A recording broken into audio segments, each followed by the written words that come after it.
मातः समस्तजगतां मधुकैटभारेः तौ वेतराक्षिपरितोषिणि पत्नीनीठ्ये नाथानुबद्धभुवनावनबद्धदीक्षे प्रत्यक्षदेवतर्मे तव सुप्रभातम् ध्याये अखिलाश्रितवरप्रदकल्पकल्पे विश्वप्रदामनिलयामलदिव्यभासे आयाहि शीघ्रमघनासिनि संवितानां श्रीसूर्यदैवतव मे तव सुप्रभातम् प्रेम्णा वरं पतिपुरस्मृतिमस्नुवाने नव्याब्जरागसहजन्म मनोज्ञकान्त्या शोभां विधायिनि उष्णे गगने पृथिव्या प्रत्यक्षदैवतर्मे तव सुप्रभातम् कृष्णाग्रजेन जगति परिरक्षणार्थं संस्थापितोऽत्र दिविषत्कणसेव्यदेशे छायाभिनीसहचर्युषशयासनाथा श्रीहर्षवल्यधिपते तव सुप्रभातम् इन्द्रादिनिर्जरवरसहितावरोधाः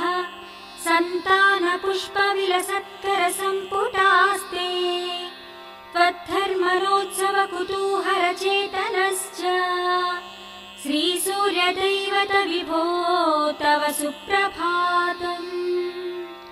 तरं विरौति गृहकुक्कुटमण्डलीयम् पारावताः कलरवं कलयन्ति भाल्या केळीशुकामलयमारुतमालवन्ती प्रत्यक्षदैवत विभो तव सुप्रभातम् उत्फुल्लचम्पककुशेशयपाटलाना गन्धादिवाससुरभिशिशशिरो मृदुश्च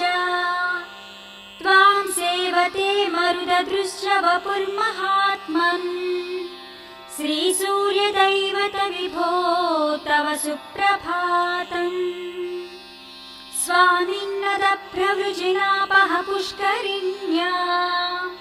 स्नाताः प्रपूतमनसस्मृतिवर्मनिष्ठाः गायन्ति साममधुरं ऋषितुल्यविप्राः श्रीहर्षवल्यधिपते तव सुप्रभातम् रम्याग्रहण्यविततौ कलभाषिणीनां वीणानिनादकलितामृतभव्यगानम् संश्रूयते भवदनन्तगुणानुबन्धी श्रीसूर्यदैवत विभो तव सुप्रभातम् गोपाङ्गनादधिविमन्थनमञ्जुघोषाः सद्ब्रह्मचारिमुखनिर्गतमन्त्रपाठाः प्राभोतिकीमपि करोति तवाज्यसेवाम् प्रत्यक्षदैवत विभो तव सुप्रभातम् प्रत्यूषरागसुमनोहर पुष्करिण्या किञ्चिद्विकासिकमलोद्गतभृङ्गराजिः